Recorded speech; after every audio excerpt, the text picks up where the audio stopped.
भाई जो गुरु वचन पे डट गे, कट गे फंद 84 के। जैसे मानव स्त्री या पुरुष जीवन में पूर्व के शुभ कर्म अनुसार अच्छा भोजन मिला है, अच्छा मानव शरीर मिला है, जब चाहो खाना खाओ, प्यास लगे पानी पियो, इच्छा बने तो चाय दूध पियो, फल तथा मेवा काजू बादाम खाओ। यदि पूरा गुरु बनाकर, और पूरा गुरु वर्तमान में केवल सतगुरु रामपाल जी, इनके अलावा कोई नहीं, और पूरा गुरु बनाकर सच्चे दिल से भक्ति व सत्संग सेवा दान धर्म नहीं किया तो अगले जन्म में गधा बैल कुत्ता बनकर दुर्दशा को प्राप्त हो जाओगे। ये विधान है संतों का, ये विधान है परमात्मा का जो अटल है। आज भले किसी को ना समझ में आए, न समय पर खाना मिलेगा, न पानी मिलेगा, न कोई गर्मी सर्दी से मक्खी मच्छर से बचने का साधन होगा। मानव जीवन में तो मच्छरदानी ऑल आउट से बचाव कर लेते हैं, गर्मी से बचने के उपाय खोज लिए हैं, परंतु जब पशु बनोगे तब क्या मिलेगा। संत गरीबदास जी ने परमेश्वर कबीर जी से प्राप्त ज्ञान को इस प्रकार बताया है। नर से तू पशुआ की जे गद्दा बैल बनाई, 56 भोग कहाँ मन भोरे कुरड़ी चरने जाई। भावार्थ, मानव शरीर छूट जाने के पश्चात भक्तिहीन तथा शुभ कर्महीन होकर जीव गधे बैल आदि आदि की योनियों यानी शरीरों को प्राप्त करेगा। फिर मानव शरीर वाला आहार नहीं मिलेगा, फिर सुबह उठते ही चाय नहीं मिलेगी, जूस नहीं मिलेगा, बढ़िया बढ़िया 56 प्रकार का भोजन नहीं मिलेगा, घूमने फिरने के लिए फिर आपको ये गाड़ी घोड़े उपलब्ध नहीं होंगे, मनमर्जी का खाना पीना सोना ओढ़ना नहीं मिलेगा। फिर तो गधे कुत्ते सुअर बनकर, आप अच्छे से जानते हो फिर एक बैल सारा दिन क्या करता है, एक गधा सारा दिन क्या करता है, कितनी मेहनत करता है। और कुम्हार गधे को खाना भी घर पे नहीं डालता, कान पकड़ के छोड़ देता है, बाहर कुरड़ियों पे चढ़ के आता है, सूखी सूखी घास। गधा बनकर कुरड़ी कूड़े के ढेर पर गंध खाएगा, बैल बनकर नाक में नाथा एक रस्सी डाली जाएगी, रस्से से बंधा रहेगा, न प्यास लगने पर पानी पी सकेगा, न भूख लगने पर खाना खा सकेगा। मक्खी मच्छर से बचने के लिए एक दुम यानी पूंछ होगी, उसको कूलर समझना, पंखा या मच्छरदानी समझना। और जिन प्राणियों के अधिक पापकर्म होते हैं, पशु जीवन में उनकी पूंछ भी कट जाती है। एक 1.5 फुट का डंडा शेष रहता है, उसे घुमाता रहता है। ये दुर्गति होती है उन कर्महीन प्राणियों की जो मनुष्य जन्म में स्त्री या पुरुष बनकर जो परमात्मा की भक्ति नहीं करते, भक्ति भी करते हैं तो नकली भक्ति करते हैं।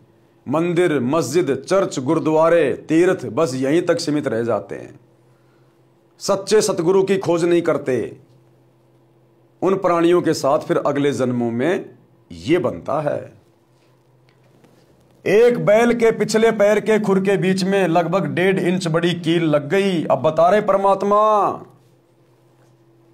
कि भक्ति ना करने से फिर आगे चलकर ये जीव कितना कष्ट उठाता है, कितना दुखी होता है। वो फिर अपनी पीड़ा किसी को बता नहीं पाएगा। आज हम मानव शरीर प्राप्त हैं, जरा सी फुंसी हो गई तुरंत अपने माता पिता को बता देंगे, वो आपको डॉक्टर के पास लेके जाएंगे। खांसी जुकाम बुखार हो गया तुरंत डॉक्टर के पास, भूख लगी तुरंत बता देंगे, आज तो जूस बनाओ तुरंत जूस बन के आ जाएगा। और आज यदि भक्ति नहीं की कल को पशु योनि में जाएंगे, ये तो रूल है परमात्मा का। 84 लाख योनियों के प्राणियों के चक्कर काटने के बाद एक बार ये मनुष्य शरीर मिलता है। फिर कल को जब पशु योनि में जाएंगे, और परमात्मा ने एक बैल का उदाहरण दिया है कि उस बैल के दोनों खुरों के बीच में एक 1.5 इंच लंबी कील घुस गई, किसी ने फेंक रखी थी ऐसे गली में, वो बैल के खुर में घुस गई। अब उस बैल के मुंह में जुबान भी है, जीभ भी है, लेकिन वो अपने मालिक को बोल नहीं सकता, कह नहीं सकता, उसको समझा नहीं सकता कि मेरे पैर में कील चुभ गई है, मुझे दर्द हो रहा है, मेरी कील निकाल दो। और किस प्रकार से भुगत भुगत के फिर वो बैल कितना दुखी हुआ। ये कष्ट याद दिला रहे सतगुरु कि आज यदि इनकी शरण में आके भक्ति नहीं की तो आने वाला भविष्य तुम्हारा ये होगा, ये जीवन फिर तुम भुगतोगे। एक बैल के पिछले पैर के खुर के बीच में लगभग 1.5 इंच लंबी कील लग गई, चलने से और अधिक अंदर चली गई। बैल पैर से लंग करने लगा। हाड़ी को लगा कि झटका लग गया है, नस पर नस चढ़ गई होगी, चलने से ठीक हो जाएगा। कई बार ऐसा होता है कि नस पर नस चढ़ जाती है तो बैल चलते चलते ठीक हो जाता है, परंतु अब की बार ऐसा नहीं हुआ, क्योंकि अब की बार नस पे नस नहीं चढ़ी थी। अब की बार उसके खुर में 1.5 इंच लंबी लोहे की कील घुस गई थी। सारा दिन बैल हल में चला, घर तक आया तो पैर को कठिनाई से पृथ्वी पर रख पा रहा था। बहुत पीड़ा हो रही थी, बड़ा दर्द हो रहा था। धीरे धीरे चल पा रहा था। घर पर आते ही बैल बैठ गया, चारा भी नहीं चरा।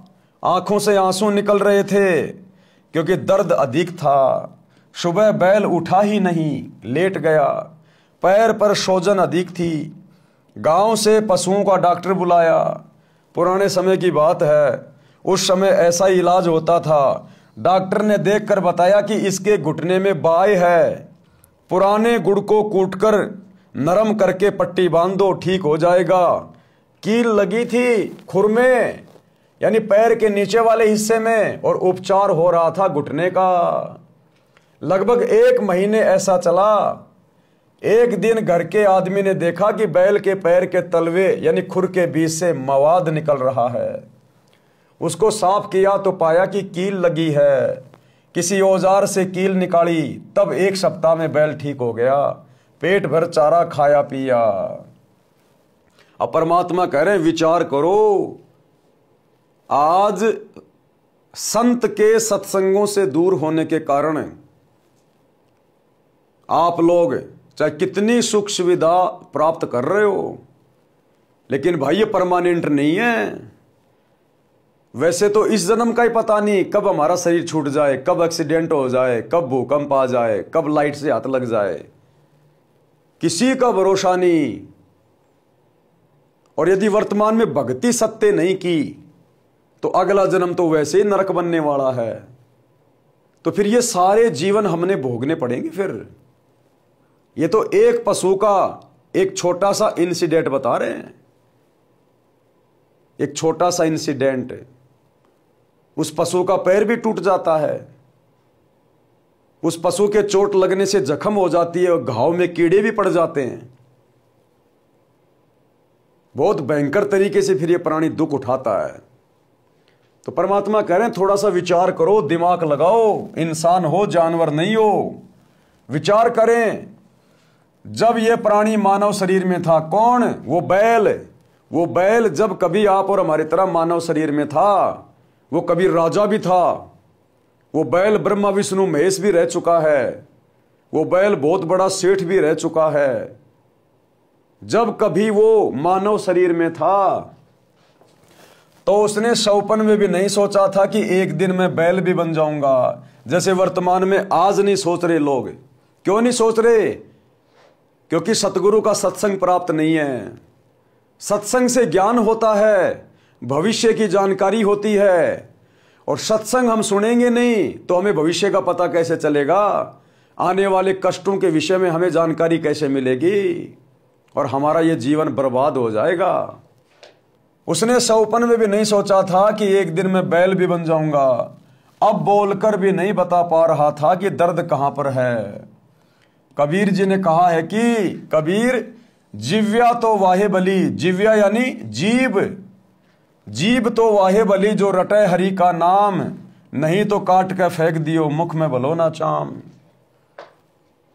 उसके मुंह में जीभ है, लेकिन वो 1 महीने तक केवल भुगतता रहा, पीड़ा सहन करता रहा, लेकिन मुंह से बोलकर समझा नहीं पाया कि मालिक मेरे पैर में कील चुभी हुई है, क्यों मेरे घुटने पे पट्टी बांध रहे हो, मुझे पीड़ा तो खुर में है।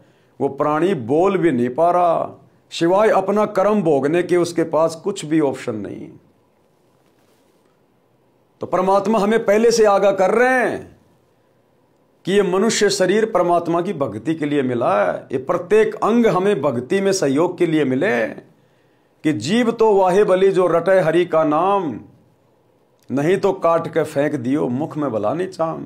ये दूसरों की निंदा चुगली करने के लिए नहीं मिली है, ये फालतू में सारा दिन बड़बड़ करने के लिए नहीं मिली है। ये जीव हमें परमात्मा की महिमा करने के लिए, उनका सुमरण करने के लिए मिली है, नाम का जाप करने के लिए मिली है।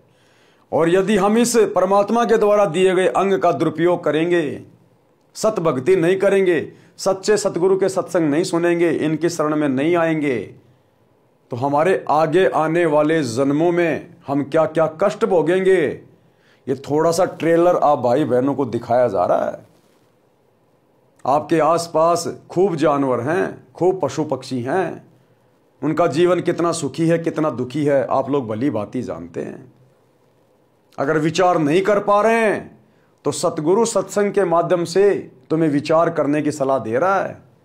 एक बार इनके सत्संग सुनना शुरू कर दीजिएगा यूट्यूब पे। जो गुरु वचन पे डट गए, कट गए फंद 84 के, कट गए फंद 84 के, कट गए फंद 84 के।